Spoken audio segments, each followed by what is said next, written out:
Si Genghis Khan, isa sa mga pinakakatakutan na warlords ng sinaunang panahon. At sa sobrang tindi nga nito ay halos nasakop niya na ang buong mundo. Pero hindi siya ang pag-uusapan natin ngayon dahil itong katito natin na si Genghis ay meron palang apo sa tuhod na babae. And let's say parang dito niya pangayata na ipamana yung kanyang katapangan at kakaibang lakas. Kaya sit back and relax kaibigan dahil pagkukwentuhan natin ngayon ang unbeatable warrior princess ng Mongol Empire.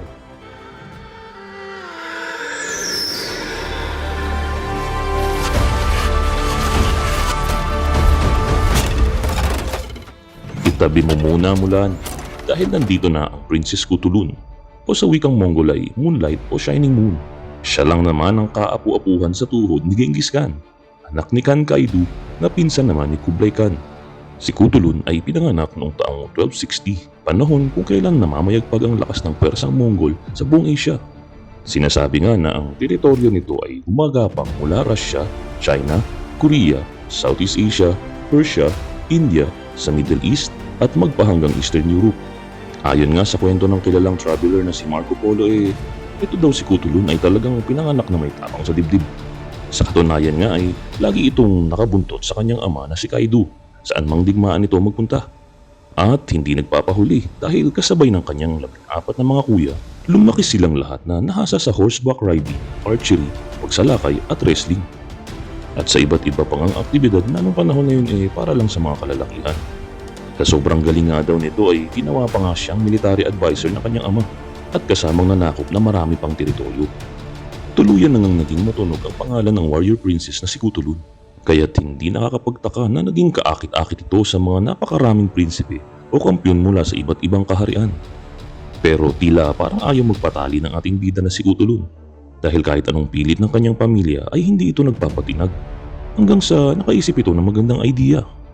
Noon din ay nagproklama siya ng isang kompetisyon. Anya, kung sino ang makakatalo sa kanya sa hand-to-hand combat o sa pangmalakasang wrestling match ay makukuha ang kanyang matamis na oo. Pero syempre sa isang kondisyon, dahil ang bawat kampyon na hindi magtatagumpay laban sa kanya ay required na magbayad ng 100 kabayong pandigma. At nang matapos ang lahat ay nag-uwi lamang si Kutulun ng tumataginting na 10,000 kabayo dahil wala ni isa sa mga ito ang nanalo laban sa undisputed Mongol warrior princess. Nagpatuloy siya bilang general ng Mongol army hanggang siya ay bawian ng buhay sa edad na 45 anyos. Na hanggang ngayon nga ay pinagtatalunan ng mga iskolar kung ito ba ay sa gitna ng labanan o pinapatay ba siya ng sarili niyang mga kaanak na nag-aagawan sa kapangyarihan. At hanggang sa huli ay hindi naging malinaw kung may nakabihag nga ba sa puso ni Kutulun. Pero one thing is for sure, nag-iwan ng matinding legacy si Kutulun para sa Mongolia na up until now ay siyang naging simbolo ng lakas at katatagan ng mga ito. To the point na ang traditional dress na ginagamit ng mga Mongol wrestlers at ang kanilang victory dance ay tribute para sa greatest female warrior ng Mongol Empire.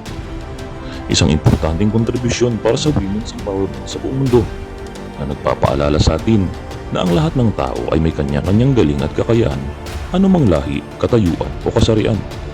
Hanggang sa huli mga katito, salamat sa panonood.